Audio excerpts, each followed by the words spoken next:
Hey everybody, Seth with Everyman Prepping here, and I want to talk to you today about the movie Civil War. I'm not going to do a review on the plot and how good it was and everything like that. I just want to talk about an overreaching view of how the journalists were portrayed. We're being told they're heroes of this movie, and I have a different sense of that. I think the director was hinting at it. And then I also want to go through some of the symbolism of what I saw and how it could pertain to, if or when something like this might happen here or in your country, what you can do to prepare, what you should look out for, just things to think about. So we got a few of those to go through as we get into this. And as we do, there's going to be some spoilers in here. So if you haven't seen this yet, you might want to turn off the volume. Please let it play to the end for all that algorithm stuff. But then come back and watch it. But you might want to turn off the volume here in a minute. Also, take this time to like it, share it, this video with other people, all that great stuff. All that algorithm help. I really enjoy that. But, Civil War here, written by and directed by Alex Garland here. And like I said, in his interviews after in the promotion, he was saying, journalists are, they're the heroes. And this is the documentary style of filming kind of. Well, here, these are the journalists here, two of them. We got these two up front, the two main characters, Lee, and I can't remember this guy's name. They work for Reuters, mainstream media. The guy behind them is Wall Street Journal. They make fun of him because in the movie, Wall Street Journal is dying, I guess. And there's a younger lady, a 23-year-old that goes along with them. I think she's independent, not in this photo. They're basically, in this movie, I got the sense more of that they come across as royalty, that they want to be treated as royalty. They need access to internet and electricity and food and water where other people maybe don't. They get special treatment at refugee sites. They feel entitled because they're telling a story. They're feeling important. And I got that was portrayed to me as that even though they may cause, in combat scenes especially, they are a safety hazard, but they feel they should be there to tell a story. And that's the feeling I got. Well, as I go through this, I'll tell you more about what I thought as we go through, but that's the overriding sense that I got is they feel, journalists in general feel they're so important that they get special treatment, entitled, even if it's a safety concern, whereas the general public doesn't seem to care at all about it because, they're suffering at the time. So at the beginning of the movie, this is just a scene I picked out because it looked pretty cool. And as you can see, they're starting to gather to attack that final attack on Washington, D.C. And these are the forces of California and Texas, the Western Alliance, the two stars on the flag you see over here. And you can see the journalist van or, their pickup truck or whatever you want to call it, SUV. It's white, it stands out, it's mixed in with the military vehicles. They're seen as, like I said, we're so important, we can be up here with all of them. We don't need to be tactical, we don't need to be behind the scenes. No, we're on the front lines. That's the theme throughout this whole thing, and it comes across as you're being ridiculous. You're a hazard, actually, but that's this scene here. But the movie starts off with a scene where New York, and there's water rationing. There's a water truck. All these people are flocking to a water truck because I guess the water system's down. So point number one, have a water plan. Have backup water. If you're in a city, you really need to have a good plan for it, but they're going there. But what caught me is, what I circled here, is people carrying Home Depot buckets, these orange buckets. Everybody knows the orange buckets. There's another one over here on the right side, and they're going to get water in them. And it just brought it to home, brings the audience into it saying, this could happen. Everybody almost has one of these buckets. You can almost see yourself doing this, seeing yourself going to get water with that bucket. It really brought you into the movie. I thought it was a great scene. Also brought to the attention that you need to have a water plan.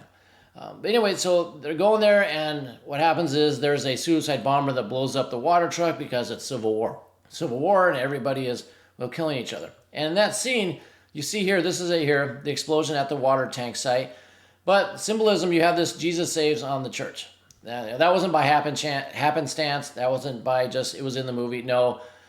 That's obviously put there for a reason. I'll let you decide down below in the comments why you think they put the Jesus saves with the blowing up the water truck in this, but obvious symbolism there. And after this, they go back to the hotel, all the journalists, and, they're submitting their reports. And they're in this nice hotel. They're partying, they're drinking, they're eating, everybody's laughing, while, people in the city are running for their lives and don't have water. They complain about the internet not working. The lights flicker, and they say, the generator's going to kick on soon. Well, as a point to everybody out there, make sure you have a generator. For instance, like this yourself, whether it be solar or gas, multi-fuel, whatever, because you need electricity. Anyway, the main character, the lady, she complains also that she has to walk up the stairs to go to her room in a nice hotel, once again, while the people are suffering.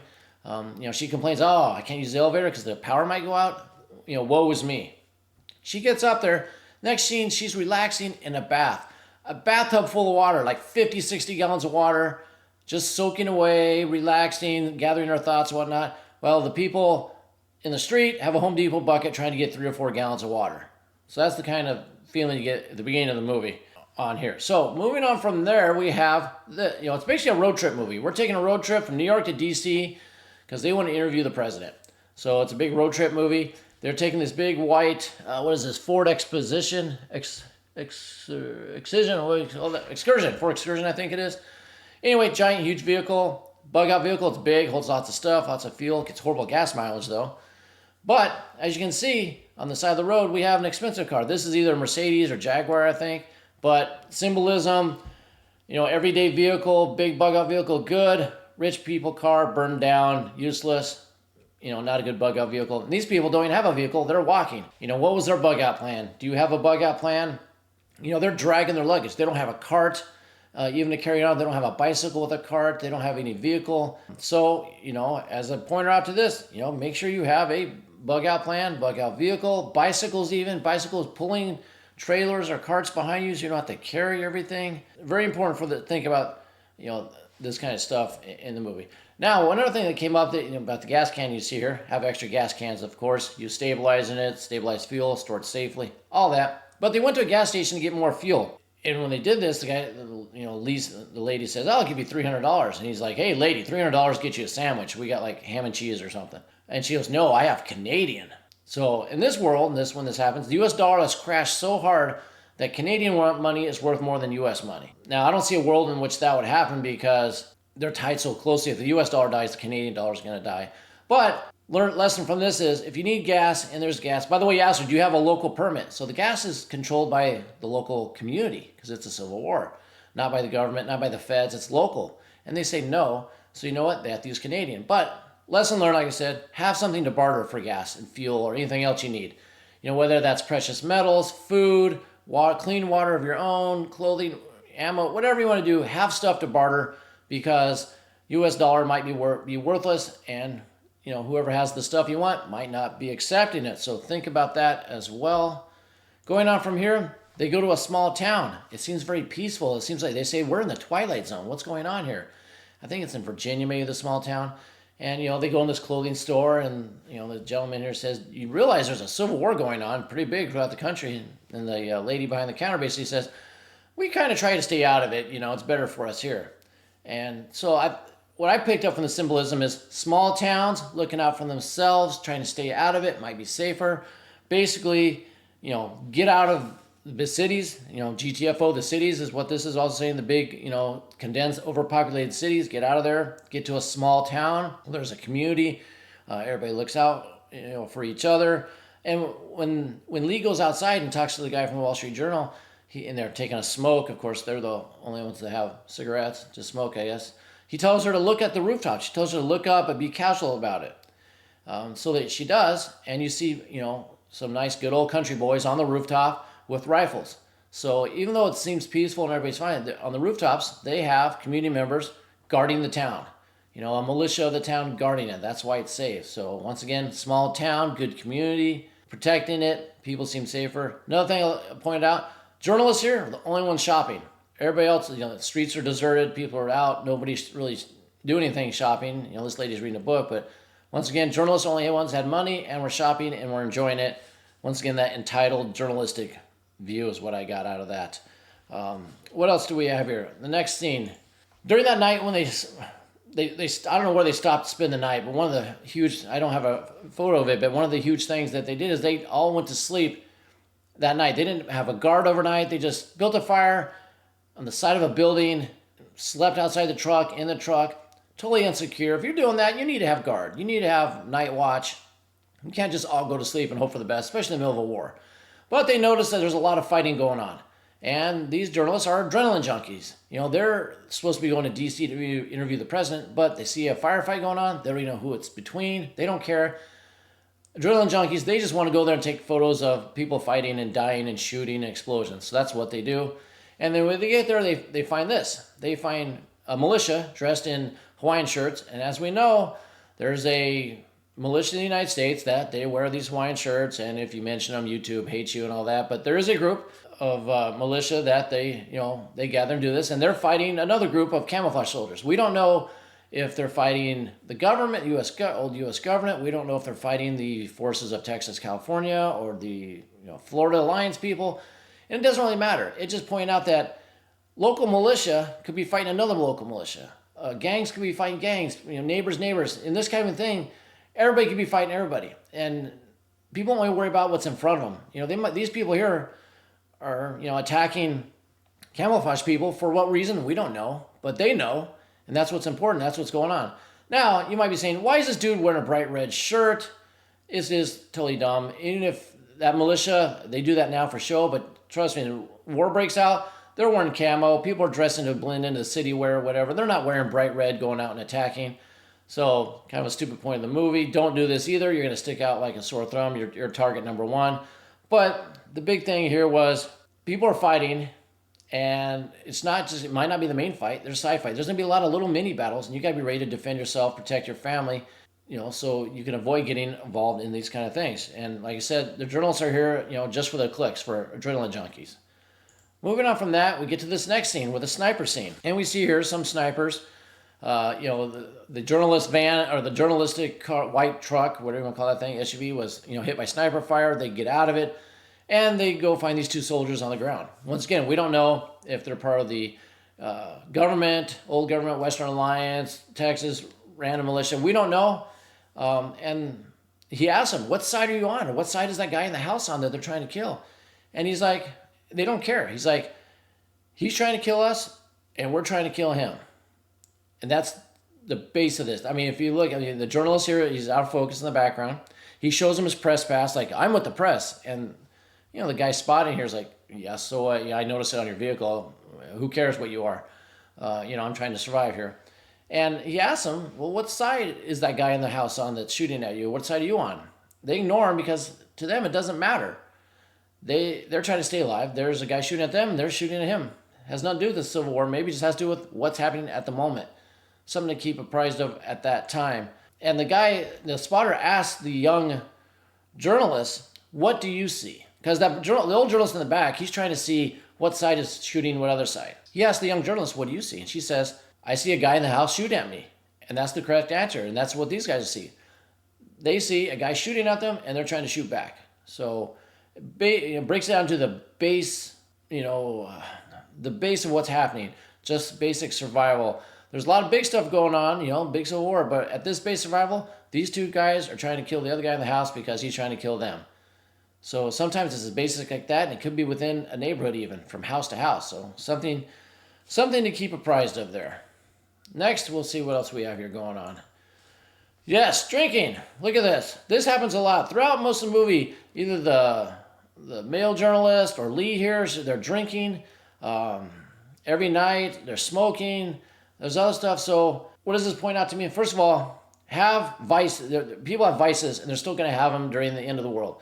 So have them to barter with, whether it be, cigarettes, coffee, liquor, even chocolate, things like that. Anything that's a vice, you should stock it because you're going to be able to trade for it because as this movie portrays, people care about that more than anything.